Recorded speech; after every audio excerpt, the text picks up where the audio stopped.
Sanjay theatre ఘటనతో పోలీసులు Allu అర్జున్ను arrest చేసిన సంగతి తెలిసిందే.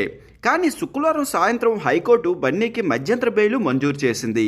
కానీ బెయిల్ కాపీ సరిగా లేదని, టైంకి అందలేదని చంచలాగూడ జైలు అధికారులు శనివారం ఉదయం విడుదల చేశారు బన్నీని. జైలు నుంచి నేరుగా బన్నీ తన గీత ఆర్ట్స్ కార్యాలయానికి వెళ్లారు. అక్కడి నుంచి తన ఇంటికి చేరుకున్నారు. అల్లు అర్జున్ మీడియాతో మాట్లాడుతూ, నాకేం కాలేదని, క్షేమంగానే ఉన్నా, చట్టాన్ని న్యాయాన్ని గౌరవిస్తాను, వారికి సహకరిస్తా, బాధిత కుటుంబానికి ప్రగాఢ సానుభూతి.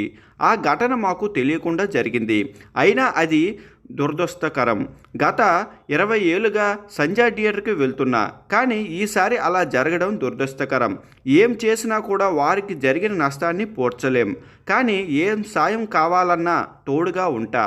నాకు అండగా నిలిచిన, సపోర్ట్ ఇచ్చిన ప్రతి ఒక్కరికి థ్యాంక్స్. కేసు గురించి నేనేం మాట్లాడలేను, అది చట్టం చూసుకుంటుంది. చట్టం తన పని తాను చేసుకుంటూ పోతుంది. నాకు న్యాయ వ్యవస్థ మీద నమ్మకం ఉంది. ఈ కేసు గురించి నేను ఏమీ మాట్లాడను అని అల్లు అర్జున్ అన్నారు. అల్లు అర్జున్ కోసం ఫ్యామిలీ అంతా గుమ్మం వద్ద ఎదురు చూస్తూ ఉన్నారు. ఇక బన్నీ రాకతో హర్ష, అయాన్ పరిగెత్తు వచ్చారు. తండ్రి చూడడంతో పిల్లలు తెగ సంతోషపడ్డారు.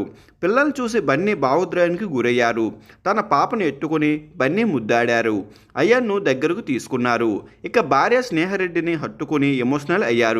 ఇక బన్నీని కుటుంబ సభ్యులు పరామర్శించారు. ఇంటి గుమ్మం వద్ద ఇలా గుమ్మడికాయతో దిష్టి కూడా తీశారు. మొత్తానికి బన్నీ మాత్రం చాలా తెలివిగా మీడియా ముందు మాట్లాడారు. కేసు గురించి ఎక్కడా మాట్లాడకుండా చట్టం న్యాయ వ్యవస్థ మీద నమ్మకం ఉంచారు. అయితే బన్నీని పరామర్శించేందుకు పలువురు సెలబ్రిటీలు బన్నీ ఇంటి వద్దకు వస్తున్నారు.